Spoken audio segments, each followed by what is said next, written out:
5.27. Let's start with the first one about the coin.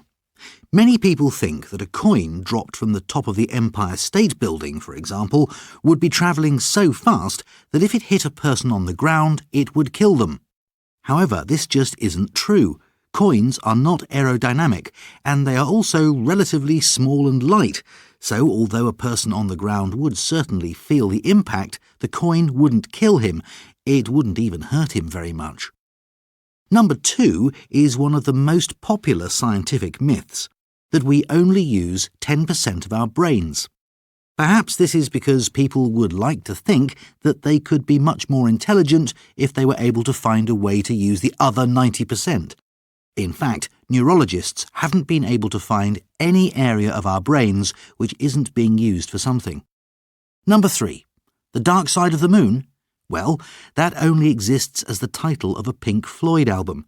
People used to think that there was a side of the moon that was always dark, that never got the sun. But of course that isn't true. The sun illuminates every part of the moon at some point during the 24-hour cycle. It is true that there's a side of the moon that we never see, that's to say, we always see the same side of the moon, but the other side isn't always dark. Now, number 4, the one about rubber tyres. A lot of people think that rubber tyres on a car will protect you from lightning in the same way that wearing rubber shoes will protect you from an electric shock. Well, it's certainly true that if you're caught in a thunderstorm, it's much safer to be inside a car than outside. But the tyres have nothing to do with it. When lightning strikes a car, it's actually the car's metal body that protects the passengers. It acts as a conductor and passes the electrical current down to the ground. Number 5. Poor old Einstein. Over the years, he's often been used as an example to show that you can do very badly at school and still be very successful in life. And people have actually said that he wasn't very good at maths or science. But in fact, records show that the young Albert, as you would expect, got very high marks in maths and science. Number 6.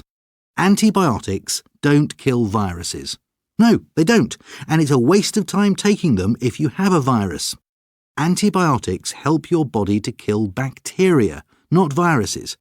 What's more, you can't exactly kill a virus at all, since a virus is not really alive to begin with. Stick to your doctor's advice and only take antibiotics when he or she specifically prescribes them. Problem is that it's often very difficult for a doctor to know if you're suffering from a virus or from a bacterial infection. Number 7. I love the idea that a full moon can make people go mad, but I think this is only true for werewolves. For centuries, nearly all cultures have attributed special mystical powers to the full moon, and in fact the English word lunatic, which can be used to describe a mad person, comes from the word lunar, which means to do with the moon. But in spite of a lot of scientific research, nobody has found any link at all between the full moon and insanity or crime. And finally, number 8, are bats really blind? Most British people probably think that they are, because we have the expression in English, as blind as a bat. But it's just not true. In fact, bats can see just as well as humans, even if they don't depend on their sight in the same way. Like dogs, bats rely heavily on other senses like hearing and smell.